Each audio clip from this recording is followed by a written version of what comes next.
Imagine your dad throws away your seatbelt, say it's useless, dangerous even, terrible seatbelt. Then he drives the car into a wall, gets out, look around and says, what we really need right now is a seatbelt. That's JD Vance today on Fox News about Iran's nuclear program. Here, watch this drive. Well, I guess, Jesse, in a perfect world, yeah, we would love it if somebody came to power in Iran who was willing to work with the United States, who was willing to show some respect to the United States, and again, most importantly, made that long-term commitment that Iran cannot have a nuclear weapon. But ultimately, Jesse, whatever happens with the regime in one form or another, it's incidental to the president's primary objective here, which is to make sure the Iranian terrorist regime does not build a nuclear bomb. So, there are a lot of things that could happen with the regime. Obviously, the president and I would prefer that you have a friendly regime in Iran, a stable country, a country that's willing to work with the United States as opposed to, bomb our soldiers and try to build a nuclear weapon.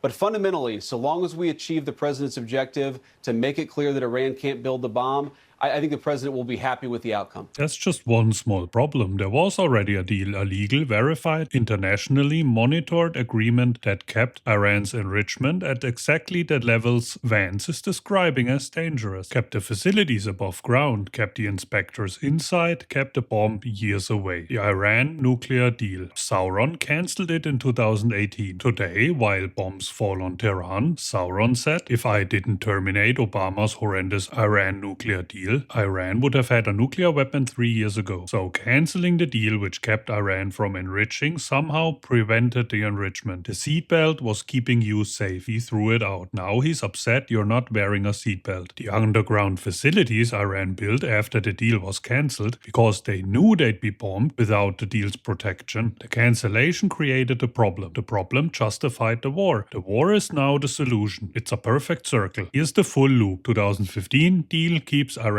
from building a bomb. 2018, Sauron calls the deal terrible and cancels it. 2019 to 2025, Iran enriches uranium to near weapons grade because there's no deal stopping them. 2025, Sauron bombs Iran to stop the enrichment the cancelled deal would have prevented. Now Vance goes on Fox News upset about enrichment, says Iran can't have a nuclear weapon. The deal was the solution. They threw it away. The problem got worse. Now the solution is a war, and the war is justified by the problem that was created by throwing away the solution. There was a seatbelt, it worked, Sauron threw it out. Vance is now on Fox News saying cars need seatbelts. The seatbelt was right there, it was working, but it had Obama's name on it.